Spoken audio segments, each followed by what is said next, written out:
जय श्री कृष्ण मित्रों। श्रीमद् भगवद गीता अध्याय 12 भक्ति योग। अर्जुन कहते हैं, हे भगवान, जो विधि आपने बताई है उसी विधि के अनुसार अनन्य भक्ति से आपकी शरण होकर जो भक्त आपके सगुण साकार रूप की निरंतर पूजा आराधना करते हैं तथा अन्य जो आपकी शरण न होकर अपने भरोसे आपके निर्गुण निराकार रूप की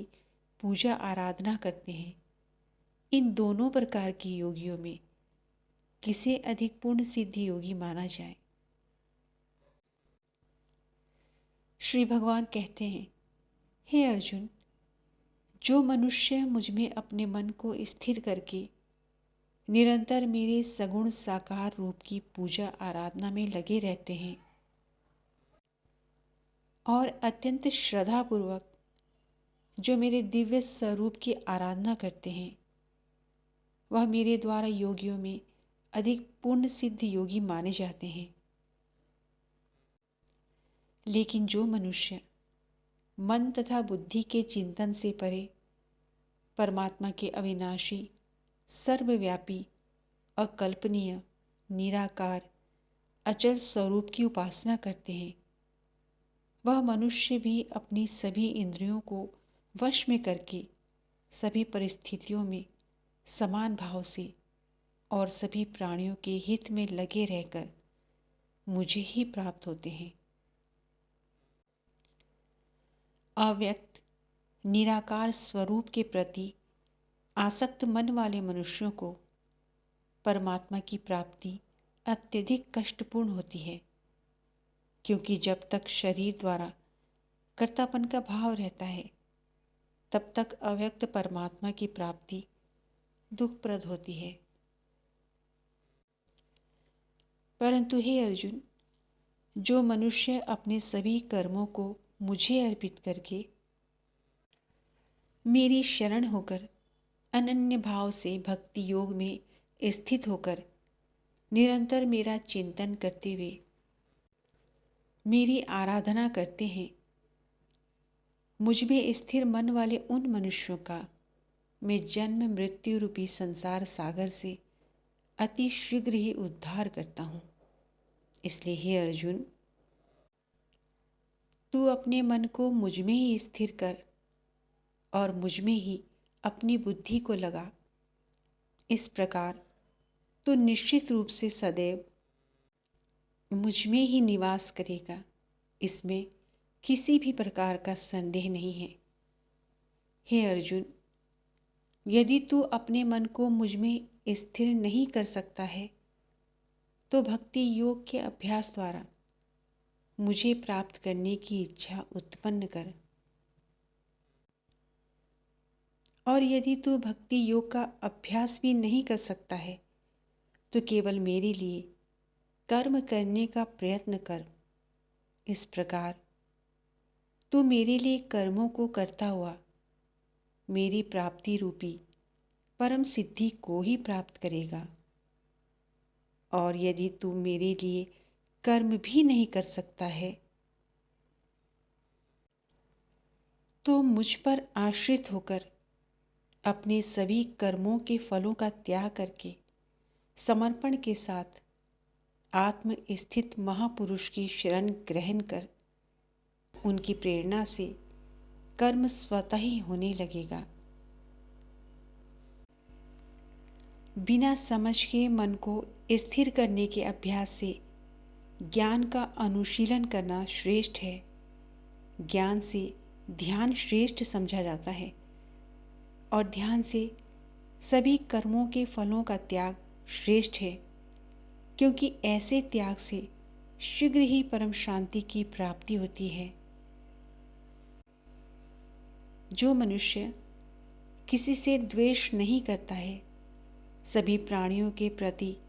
मित्र भाव रखता है, सभी जीवों के प्रति दया भाव रखने वाला है, ममता से मुक्त, मिथ्या अहंकार से मुक्त, सुख और दुख को समान समझने वाला और सभी के अपराधों को क्षमा करने वाला है तथा जो मनुष्य निरंतर भक्ति भाव में स्थिर रहकर सदैव प्रसन्न रहता है, दृढ़ निश्चय के साथ मन सहित इंद्रियों को वश में किए रहता है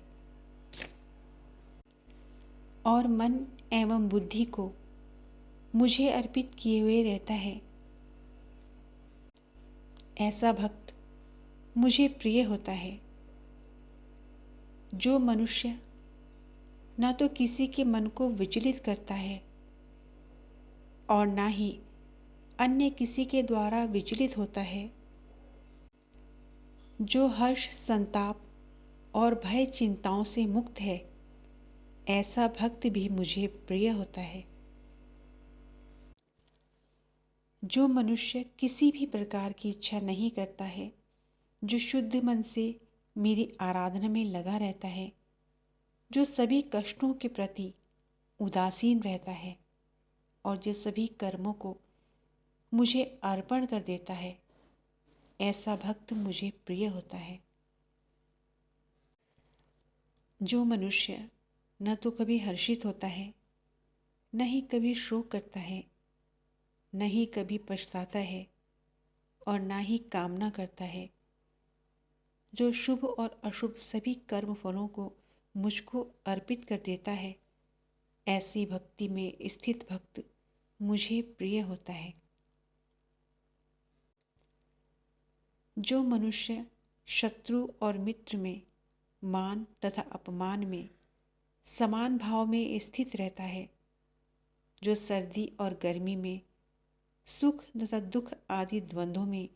समान भाव में स्थित रहता है और जो दूषित संगति से मुक्त रहता है, जो निंदा और स्तुति को समान समझता है, जिसकी मन सहित सभी इंद्रियां शांत हैं, जो हर प्रकार की परिस्थिति में सदैव संतुष्ट रहता है और जिसे अपने निवास स्थान में कोई आसक्ति नहीं होती है, ऐसी स्थिर बुद्धि के साथ भक्ति में स्थित मनुष्य मुझे प्रिय होता है। परंतु जो मनुष्य इस धर्म रूपी अमृत का ठीक उसी प्रकार से पालन करते हैं जैसा मेरे द्वारा कहा गया है और जो पूर्ण श्रद्धा के साथ मेरी शरण ग्रहण किए रहते हैं,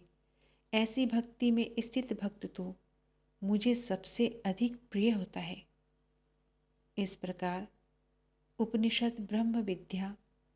तथा योग शास्त्र रूप श्रीमद् भगवद गीता के श्री कृष्ण अर्जुन संवाद में भक्ति योग नामक 12वां अध्याय संपूर्ण हुआ। जय श्री कृष्ण।